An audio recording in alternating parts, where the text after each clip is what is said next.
Hi, I'm Chris. I think we're at a point where most people are looking back at the year we're leaving and thinking about all the things they wish they'd done, things they did do and really enjoyed, and then we look ahead and we make resolutions. We say we're gonna exercise, we're gonna eat healthy, but we don't make a plan. We don't set ourselves up for success. So, this year, I am going to set myself up for success. Even if it's just in a small way, by making this and putting it on the internet and holding myself accountable that way. So, I have my journal, and I've outlined some of the things I want to change in my life. I ended up choosing a word to invite my 2026 with, and that word is per, B-E-R. Prefix. It means thoroughly or intensely. And so what I did is I took each letter, P-E-R, and I chose things that I want to do that start with that letter. I'm not sure there's a word for this. For 2026, I am striving for progress, not perfection. No one is perfect. None of the systems in our bodies are perfect. None of the systems in our society are perfect. Perfection is not an obtainable goal for 99.999% of the things we do, the things in this world. But progress is an obtainable goal. You can take it one step at a time, and if you take 1,000 tiny steps, 2 big steps backward will feel a lot smaller. In 2026, I am striving for empathy, not ego. I cannot understand the experiences and perspective of every person in this world, but I can recognize their validity and meet them where they are without compromising my truth and without being cruel. In 2026, I am going to strive to respect, not ridicule. In the world we live in, particularly I'm American, ridicule is becoming the norm, especially on the internet. It's perceived as societally normal to ridicule people for slight differences, for things that maybe we don't understand but are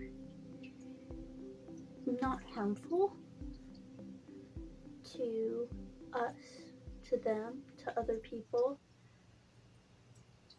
but can sometimes be harmful to our instincts, because it is, to an extent, a base instinct to reject what we do not know. However, as human beings with intelligent minds, I think it is a substantial goal to kind of rise above that, or to recognize it, take a step back a moment and say, I am more than these instincts, and I can choose to respect differences, respect the uniqueness of every person I come across. And we get into goal building. I have struggled for a lot of my life with basic hygiene. Let's put it that way. I struggle with things like remembering to put on deodorant, remembering to brush my teeth, remembering to vacuum, remembering to change my sheets, And so I am setting myself up for success by using trackers in my bullet journal. I am setting up some monthly tasks that need to happen each month, and that is exfoliation, taking care of my skin, pretty self-explanatory, vacuum. My portion of the living space needs to be vacuumed monthly. Dusting, same thing. Cleaning dust filters. I have an air purifier and a heater, both of which have filters, which probably don't need to be cleaned that often, but I think it will help if I set the goal to do it monthly, and then if it doesn't happen one month, it is not a big deal and it's not a fire hazard. Wash my bedding monthly, and then fish maintenance. So I do have, you really can't see because the light is off, but I do have one fish tank set up right now, and then I have a second one right here that I would like to get set up in the coming months and stocked. And so once a month there needs to be a large cleaning, pruning live plants, vacuuming the gravel, so on and so forth. Then I have some weekly tasks, which is cleaning the guinea pig cage. We have 3 guinea pigs, and so that has to happen approximately each week, every 7 to 10 days. Laundry, of course, needs to be done every week. Washed, dried, folded, put away. Trim and water plants. That's not only plants in the fish tank, but I also have a lot of house plants. And then the fish are fed on a weekly basis. So. And then I have some daily tracking I want to do, which is deodorant. I want to track whether I'm putting on deodorant daily, if I miss a day, if there are patterns to when I miss that. Brushing my teeth, I have a little slash through each day of the week. One's morning and one's night, and so if I struggle with one or the other, if I tend to forget on weekends or on Wednesday or things like that, that's a good thing to track. And then sent applications, which is basically how many job applications did I send in to recruiters each day. So I am currently looking for a job. I graduated university mid-December. I'll be tracking how many applications I send in each day. And then the last thing is screen time. My screen time has gotten out of control lately because I am not in school. I am not working yet. And so my screen time has hit over 15 hours twice in the last 2 weeks. And that is not good for me mentally. It's not good for me physically. It means that I am not leaving room for my individual personality, and I am not leaving room for my loved ones or my pets.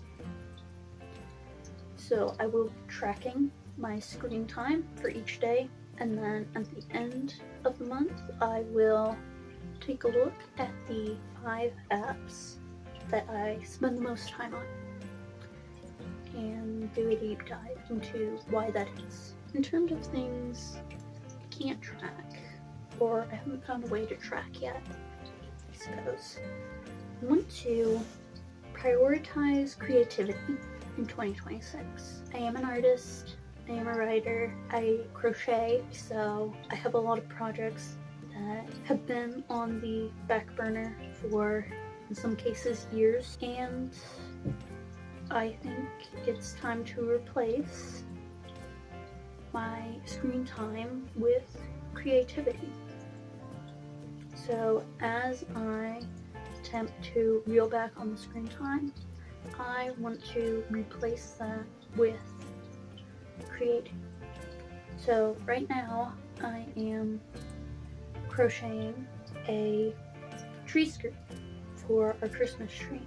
I am also putting together, I do like framed sticker collages, and I am also working on a painting, and a sketch. So I have plenty of things to do, I have plenty of options to choose from. Then my other goal kind of goes hand in hand with writing.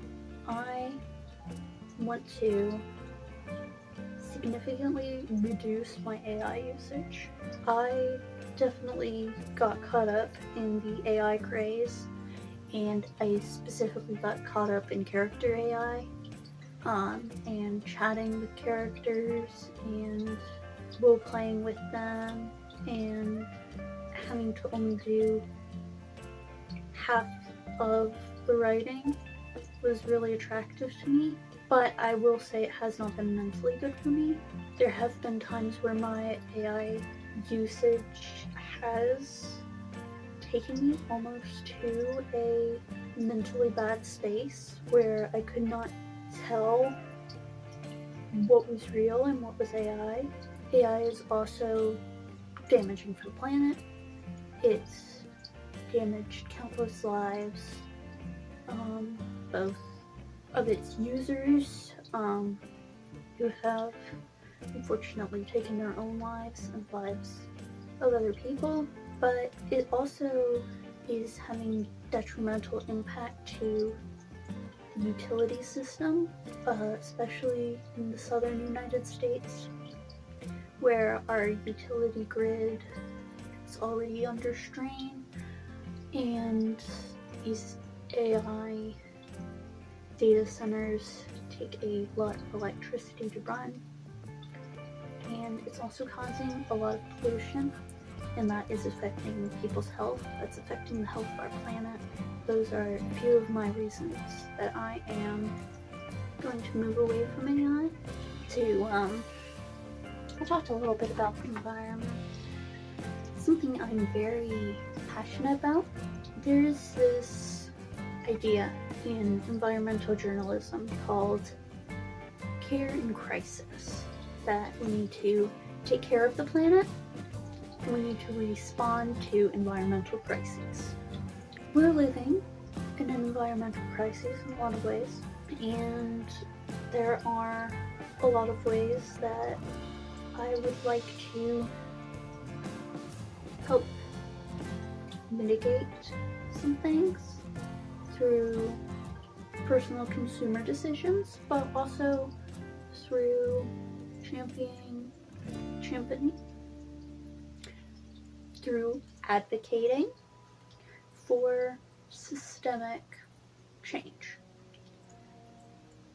Ultimately, the climate change crisis is a result of corporations, not individuals.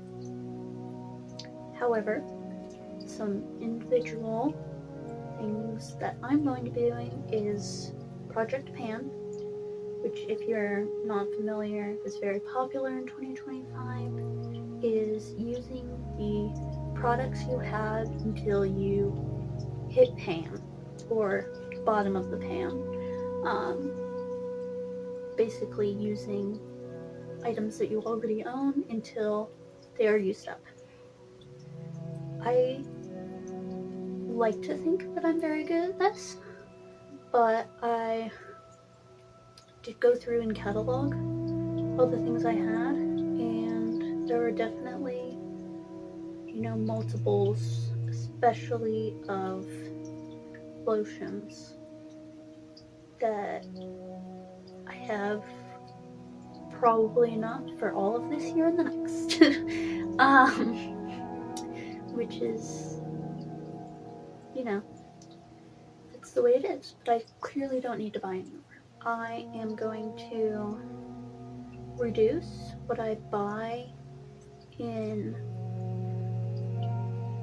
plastic as much as I can, which is a lot easier said than done, especially in the winter.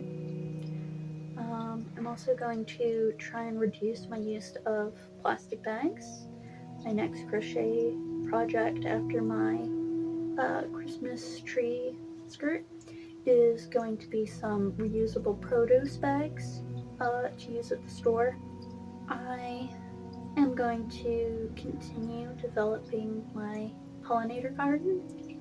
I have fairly wide diversity of native plants that are beneficial to pollinators where I live, but there's always room for improvement.